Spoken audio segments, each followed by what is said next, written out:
Mesdames et messieurs, bonjour! Теперь вы знаете, что 16-й округ Парижа – это роскошь, традиции, парижская элита. Тот, кто не видел это видео, смело переходите по ссылке.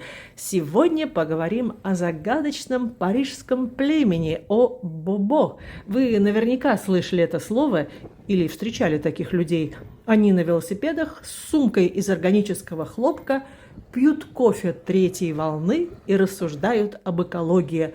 Но кто они на самом деле? И почему многие французы относятся к ним с иронией, а то и с раздражением? Давайте прогуляемся по тем самым кварталам, где бобо предпочитают жить, и по пути обсудим, кто они такие. Но сначала о кофе. Я очень люблю кофе третьей волны. В этом я солидарна с бобо. Но что это такое?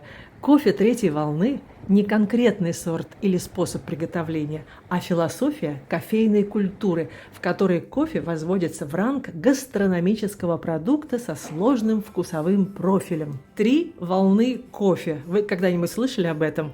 Первая волна – это 20 век. Массовое распространение кофе, акцент на доступности, а не на качестве. Типичный продукт – дешевый растворимый кофе. Вторая волна – появление сетевых кофеин, типа Starbucks. Акцент на атмосфере, сиропах, молочных напитках, например, капучино. И кофе – это повод для встречи и источник кофеина.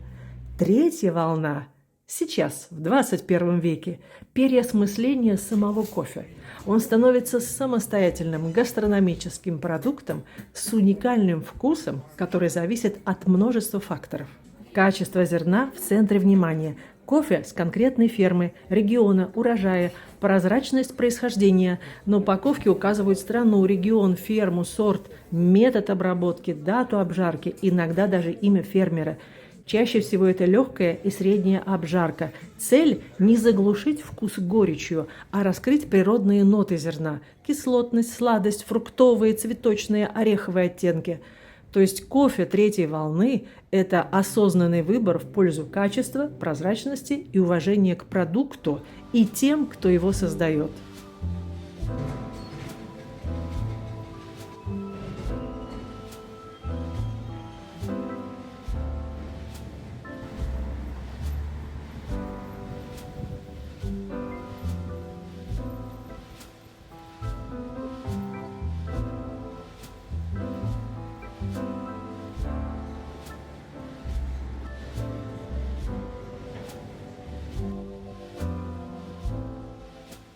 Бобо – это сокращение от буржуа – боэм, то есть буржуазная богема. Звучит парадоксально, но в этом вся суть. Это люди с буржуазным достатком и богемными ценностями. Термин стал популярен в начале 2000-х годов благодаря книге американского журналиста Дэвида Брукса «Бобо in Paradise». Во Франции термин прижился как ироничное обозначение новой креативной элиты. Проще говоря, это образованные горожане с хорошим доходом, прогрессивными взглядами, любовью к искусству, экологии и осознанному потреблению. Где живут бобо в Париже? Бобо предпочитают не престижный левый берег, а рабочие кварталы на правом берегу. Главный район обитания бобо – это Маре, исторический квартал с галереями и бутиками. Его иногда даже называют Боболанда, то есть земля бобо. Это канал Сен-Мартен, 10-й округ. Это район площади Бастилия. Это квартал Бельвиль. О квартале Бельвиль у меня есть отдельное видео. Если интересно, смотрите по ссылке. Когда бобо переезжают, цены на жилье растут, и прежние жители вынуждены уезжать. Это одна из главных претензий к ним.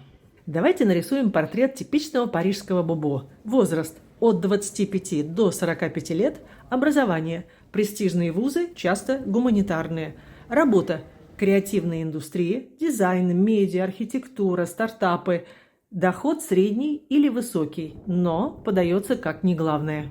Что касается доходов, минимум 2500-2800 евро нет в месяц. Жить можно, но без особого размаха. Аренда съедает половину дохода. Комфортный уровень от 3000 до 4000 евро нет в месяц. Нормальная квартира, рестораны, бары, немного путешествий. Это типичный уровень бобо. И очень комфортный уровень от 4 до 6 тысяч евро нет в месяц. Хорошая квартира, активная социальная жизнь, регулярные поездки.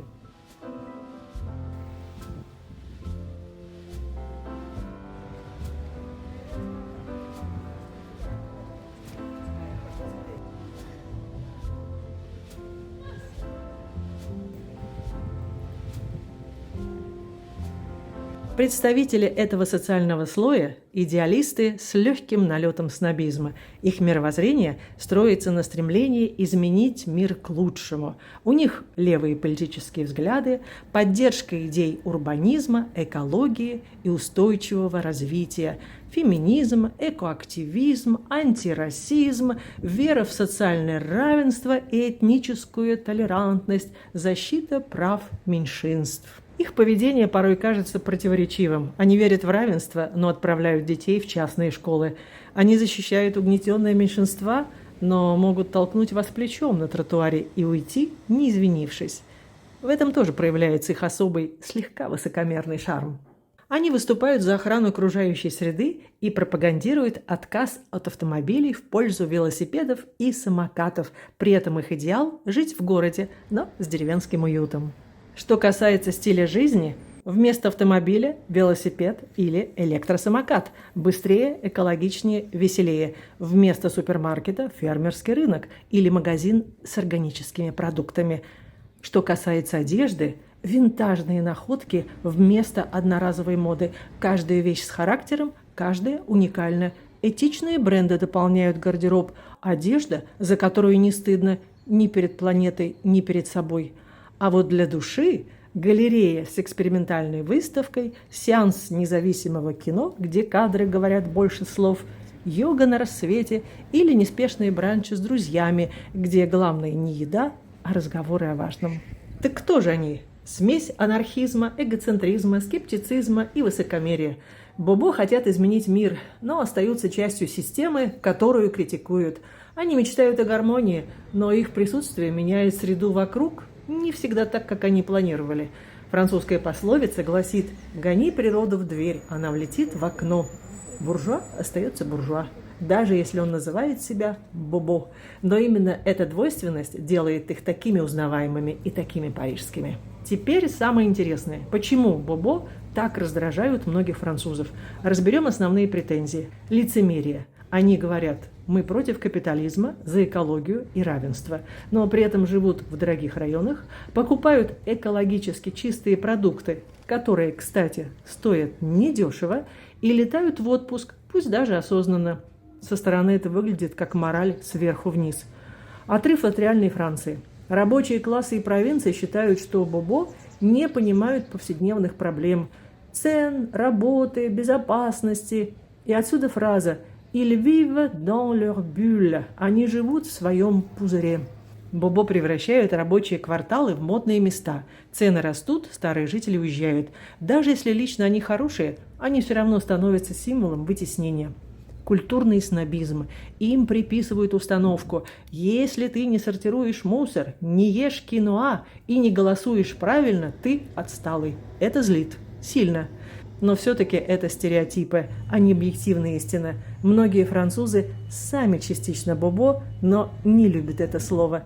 Термин часто используют в политике как удобную мишень. Но одно можно сказать точно. Бобо изменили Париж. И их влияние ощущается далеко за пределами Море и канала Сен-Мартен. А вы что думаете? Встречали Бобо в жизни? Считаете ли вы их лицемерами или прогрессивной силой? Пишите в комментариях, обсудим.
И можно сравнить Бобо и БСБЖ, о которых мы говорили в видео о 16-м округе. Бобо создают новую культуру. Это про эксперименты и прогресс. БСБЖ охраняет традиции. Это про стабильность и репутацию. Пересекаются ли эти два социальных слоя? Иногда эти миры пересекаются. Молодые БСБЖ могут перенимать привычки Бобо, экологию, спорт. Успешные Бобо со временем превращаются в новых БСБЖ, покупают квартиры в престижных районах, отдают детей в элитные школы, но в целом их ценности слишком разные. Бобо хотят изменить мир, а БСБЖ сохранить его таким, какой он есть. Вот и подошла к концу наша прогулка от площади Бастилии через квартал Маре до канала Сен-Мартен. Завершаем ее в 19-м округе, в парке Бют-Шумон. Идеальное место, чтобы перевести дух и полюбоваться видами.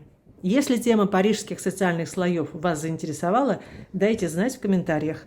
На левом берегу живет другой социальный слой – Гош-Кавьяр, и тогда, возможно, я подготовлю отдельное видео. Спасибо, что были со мной, и до новых встреч на канале о Франции и только. Пока!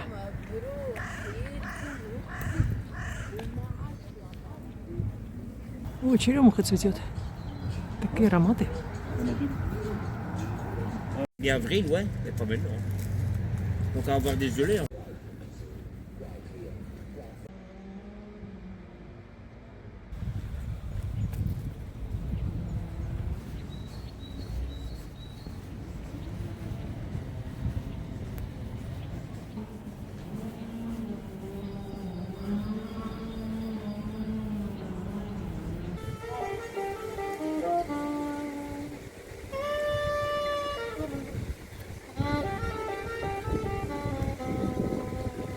Les derniers mois, tu vois, on passait beaucoup de temps ensemble, on s'est toujours bien entendu avec Raph. Ouais. Donc voilà, donc on a commencé à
О,